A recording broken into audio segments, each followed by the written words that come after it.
Yo, yo, yo, yo, what is going on, guys? Hope it's having a fantastic day. So we have some updates for the Philadelphia Eagles. A few things I definitely want to talk about when it comes to contracts. Big play sale. We have the numbers for that contract now and what's going on. Chauncey Gardner-Johnson news that's just getting so annoying at this point. And this game that's being played with him, I don't know what's going on. I mean, I know what's going on right now, but it's just getting so aggravating. And then some other contracts as well. We signed a new player to the secondary and a lot more news. So let's get straight into it all. Because I've seen enough horror movies to know any weirdo wearing a mask is never friendly.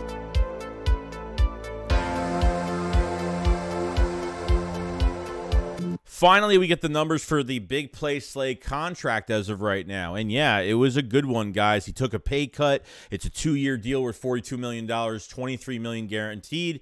That $23 million gets spread out into 2 years, so he takes a pay cut. He gets more guaranteed money up front. And the Eagles actually saved $13 million with this move, from what I read, unless I'm wrong. Because if the Eagles just regularly just restructured him like they were originally going to do before all this crap happened with the trade, seeking out the trade and all this stuff was going on, they would have saved $12.5 million. With this rework deal, they saved an extra $1 million out of it, which this is Howie Roseman being really good with contracts, moving money around and moving that dead cap number all the way, I mean, a big chunk of it all the way down, which is great. I'm glad they got this done. I wanted Slay back. It was, it was just get the money right. I didn't want Slay to have a 3 years fully guaranteed contract for $26 million with a $26 million cap hit. It just wasn't going to happen. So I pretty much said, just let him go. I mean, you can't, you don't want to cripple this franchise with cap. Go get your #1 corner with the 10th overall pick, and that was said and done. Then the news came out that he was coming back, and they must have reworked something. I think the Eagles really just did their due diligence as much as possible from early morning to the end of the night, where they really want to get something done with him. And Slay wanted to come back, and Bradbury was back, and to get the guys back together again was going to be a good thing. And I understand there's probably some people that are mad because it's like, man, we got a 30-year-old corner, a 32-year-old corner, and, is this going to work out for this year? But it looks like Howie Roseman's really trying to retain this secondary back to what it was. And, you got these guys back for a longer term, which is great. Eagles can work on other moves. Slay gets his more guaranteed money up front. He takes a slight pay cut, and it helps the Eagles. That's all I wanted.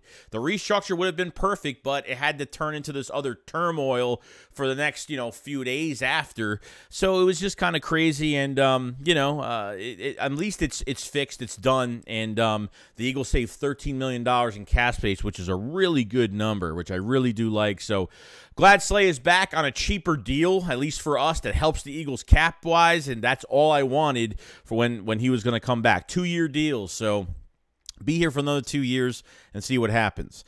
Now, I want to go over a new signing for the Philadelphia Eagles. So they signed Greedy Williams, the former second-round pick in 2019.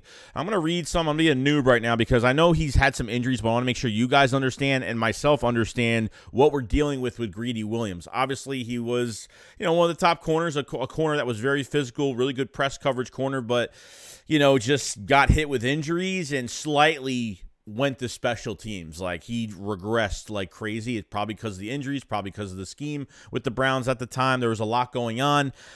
So it looks like, he played 12 games his rookie year in 2019. He suffered a nerve injury in his shoulder. And then his 2020 season, so he missed the whole 2020 season after his rookie year. He missed the whole 2020 season, came back in 21, finished with 41 tackles, 10 passes defense, 2 interceptions, and a forced fumble. All right, so, came back, had a strong year in 2020. 2022 came in, and he started off the season on IR with a hamstring injury. He was a healthy scratch for week 14. And came back, and they never really started him after that. They really put him on special teams. So it's kind of nuts. So dealt with a neck injury, missed a lot of time, missed the whole season in 2020, came back, had a hamstring injury. It was just lingering injuries nonstop for Greedy Williams. Is he better than what we have in the back end of our roster? I wanted them to add more bodies at cornerback. Now, this is a 1-year deal, so it's going to be dirt cheap. There's no way he's expensive. He's probably not even $1 million. I highly doubt it. If he's over $1 million, I'll be, I guess, $1 million to $2 million. Maybe that's the deal. I wouldn't be surprised if he's like $800,000 fully guaranteed or something for the year. So who knows at this point, but you have Zech McPherson, you have Josh Jobe, you have Mario Goodrich. Like, you got some corners back there that, you know, you're kind of waiting to see who's really going to step up. And once we get to OTAs, training camp, all that stuff like that, it's going to be interesting to see, you know, if you know, maybe Greedy Williams is, you know, the better of all of them, you know. So Greedy Williams could play on the outside. I mean, I don't think he's a nickel cornerback, but, you know, could be an outside corner for us if needed, if we need help or whatnot. So it's nice that he's on the team, and hopefully he could beat out, you know, some of these other guys. They're giving him really a chance to kind of uplift himself to see if he could beat out a Josh Jobe, a Zech McPherson, or somebody. Or maybe he'll be a good special teamer as well. So since he played a lot of special teams too, but he's regressed. He regressed from a starter to missing so much time until, you know, the 2022 season, where they literally just put him as a, you know, a special teamer. They didn't even start him or want him to even play. So, you know, this is a hit or miss type of move, but I think you can get something out of him, hopefully. But it doesn't mean I don't want Josh Jobe or Zech McPherson or you know, some of these other guys to step up. You know what I mean? And I hope they do, and Mario Goodrich and the rest of them. And I hope they cross-train some of these guys. I hope they cross some guys as safety like they did last year, because last offseason the Eagles had a lot of corners going into camp, and usually you have a lot of players, you know, at certain positions. And, you know, with Maddox being as, you know, hurt as he is, getting hurt twice last year, it really hurt this defense. And then once, you know, then we had to deal with the Josiah Scott, you know, era, you know, and I can't stand it. And then when Chauncey got hurt and Maddox were hurt, man, like, we really had to get more pressure with that defensive line, disguise a lot of the weaknesses in that secondary. So, you know, hopefully this is a guy that can beat some guys out. And, you know, I want to see Greedy do well, and I hope he does. I think it's a good signing for depth. I think it's good competition for depth. So that's the news on Greedy Williams. Now, lastly, I'm just getting aggravated to a point where, like, Chauncey is posting stuff on Twitter, then he deletes it not even 2 minutes later. Talked about it on the last video about, you know, he'll put something up. He's not getting the deal that he wants right now. That's the issue. He wants to get paid as a safety. Most teams are looking at him as a nickel cornerback, and he's not. And obviously nickel corners, I think, are cheaper than outside corners, and obviously are cheaper than safeties, but most teams are looking at him at nickel. Now, he did miss 4 or 5 games. He played safety most of the time, and he moved to nickel when we had injuries. When Maddox was out, Chauncey moved to nickel. You know what I mean? So, you know, that's how teams are looking at him. He's not getting the deal that he wants, and he's pissed off about it. But now I feel like he's really holding himself up. After every day goes on and on and on, he's just going to get cheaper and cheaper and cheaper and cheaper and cheaper. That's what's going to happen with him. Now, this is what he's doing, and I don't know why he's doing it, but this is just what he does. So, yeah, he was on his Twitter account. The top picture you see right there, he put a new profile picture up. He was wearing his Super Bowl Eagles gear on, and then he changed it. Then he changed it and went back to Chauncey Gardner-Johnson. His profile picture went from him wearing his Eagles Super Bowl gear to a black profile picture. Okay, so, you know, I don't know what he's doing. I don't get what he's doing. And then he goes on his IG and he literally deletes everything on his IG. He deletes every damn thing on there. And, you know, I just don't get the situation, man. At this point, it's like, I mean, they signed Greedy Williams, so there was people that are like, oh, well, does that mean they're really going to sign? I mean, they got some cap space. They could still restructure Lane Johnson for $10 million. Like, they have the money to get this done. There's no doubt. But Chauncey probably has been fighting with teams since the first day of the legal tampering period of free agency that they were lowballing him on offers. He saw Jesse Bates got $16 million, but he's been a safety for many years. For multiple years. Chauncey has only played safety 1 year, and I think teams are lowballing him with lowball offers because they don't see him as a safety. They see him as a nickel for their team. If you play 2 positions, obviously the team is going to want to sign you for the cheaper position in free agency. And obviously safeties get paid bigger than nickel cornerbacks. We can all agree on that. So Chauncey's deleting everything from Instagram. He's changing his profile picture to Eagle stuff. Then he's deleting it. Then he's putting, you know, I'm just to a point where the A.J. Brown says some stuff yesterday about he knows something he didn't really say about the Chauncey Gardner situation, but he kind of related to the fact where, you know, he knows that something's going to happen in a good way for the Eagles, and, you know, he's not going to say what it is. But it's just getting really tiring at this point. Like, Slay, I mean, you looking at Chauncey right now, he's sitting there knowing that the Eagles are his first destination, okay? Then there was news about the Broncos. They don't have enough cap space right now. Like, they just signed Russell Wilson to his 4th, 5th-year option, whatever it is that they signed, his option that they picked up for $45 million. So it's the cap. They're kind of cap-strapped right now, and they want to see what they can get him because, you know, as a nickel cornerback, they could probably sign him. But as a safety for 1 year, they could sign him to a lot of money, and that's what he wants. That's the whole reason why he left the Saints, because the Saints wouldn't let him change his position because he wants to get paid at really, it was about money. He's like, I want to go to safety. I want to get paid as one of the highest paid safeties. I want to try to work at it and get it done. So they never did that. The Saints didn't want to change his position. That's why the Eagles made the trade, and the Saints gave him away for a bag of potato chips with 2 middle to late round picks, which didn't take much. But this is just getting like to a point where it's just, I'm not even just trying to say like, just do something. Like, I don't know how many more days you're going to wait. The longer he waits, the worse it's going to get for him. So Howie Roseman, it's probably helping Howie right now. Howie's probably dying right now in a good way and saying to myself, man, I'm going to be able to get a deal done here because, you know, there's no, I mean, Bradbury came here for cheap, $13-14 million, where he could have got paid 15 to 16 with another team, and was supposed to come back to the Eagles with an offer to see if they would match it or top it. But Bradbury saw that this was the fit for not only a Super Bowl, but this was a fit that he could see for the first time in Bradbury's career. This was the first time he actually felt like he had a home.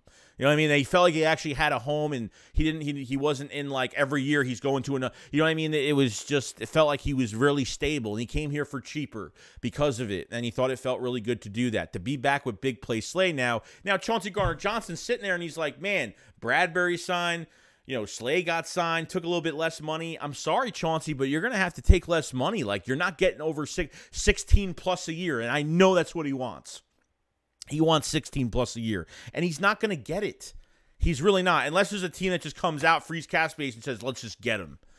You know what I mean? I still have a feeling that the Eagles are going to sign him. Like, the Eagles are literally pressuring him, like, come on, sign back. Let's do this. We're waiting. Let's just do this. You know, maybe the Eagles can give him a little bit of a raise later in the season. I don't know. They could do something to make him more happy. I'm not sure, but he might only get paid $13 million, maybe 12, 13 a year, probably not more than that from what it looks like right now. He ain't getting no 16 plus. He might, who knows? There might be a team that jumps out. Maybe the Eagles say, screw it, let's just give him what he wants. But I don't think they're going to do that, man. And I think after every day that goes by, and I think he's getting lowballed on offers. He's getting these low offers, and Chauncey's just getting pissed off. He's got no offer to take back to the Eagles and say, hey, can you match it or top it? Because he wants to get paid as a safety. And teams aren't looking at him like that. And I think that's one of the biggest problems right now, and that's why Chauncey is beyond frustrated. Okay, that's all I got to say about it. I'm kind of like tired of it. It's been like 4 days of this shit, and I'm already done. I'm already pretty much close to being done with this. You know, how many more weeks are you gonna wait and wait and wait? You're losing money every day. You're losing money every day because you know, I understand. Like, I respect him for fighting for what he wants, what he deserves, and he deserves safety money. He does. But the same thing as the Slay situation, you know, give or take. Like, what do you want to do? You know what I mean? Like, if the Eagles are your destination, go to the Eagles and try to work something out with Howie Roseman. Talk to your agent and see what you could do. But he's not getting over $16 million a year with the Philadelphia Eagles. And he's probably not getting over $16 million playing safety for 1 year for a lot of teams. Me, I don't care, and like, I wouldn't sign him to that money because we're not trying to, you know, we're not trying to overpay. But I understand free agency, you're always overpaying regardless. I get the name of the game with free agency. You're always overpaying for players. Every player gets overpaid. Minshew signed with the team for $3.4 million fully guaranteed with another team. I think it was the Colts. I'm like, $3.4 million to be a backup. Like, that's just a sit. You know what I mean? Like, these guys get overpaid. It's just, and I know doesn't seem like that much money, but at the end it kind of does. So, you know, that's all I really got to say about it. Like, it's really up to Chauncey. I still feel like we have a 90% chance of re-signing him. he's going to have to take a lesser deal. He's got no choice. You know what I mean? So the Eagles can always give him a raise like at the end of this year or something, you know, maybe add more money to his years. I don't know. They can always work something out on a rework deal or something. But right now, as every time you wake up in the morning and Chauncey is not signed, when you're an Eagles fan, you're waking up every morning, it's getting lower and lower and lower. He's running out of time, because if this drags, dude, if this drags till Monday, Tuesday, I don't even know. Like, I don't know what he's going to expect by that time. I mean, he might have a chance because it's the first week, but for that type of money, you ain't getting it now. Like, we just went through the first wave of, like, a lot of big signings, and you still didn't sign because teams aren't looking at him the same way he thinks he's looking at himself. And I think he has more value within himself. I respect that he puts more value in himself because I think he's a really good player. And yes, we want safety. We want Chauncey Gardner-Johnson in Philadelphia as a safety for the future and the rest of his career.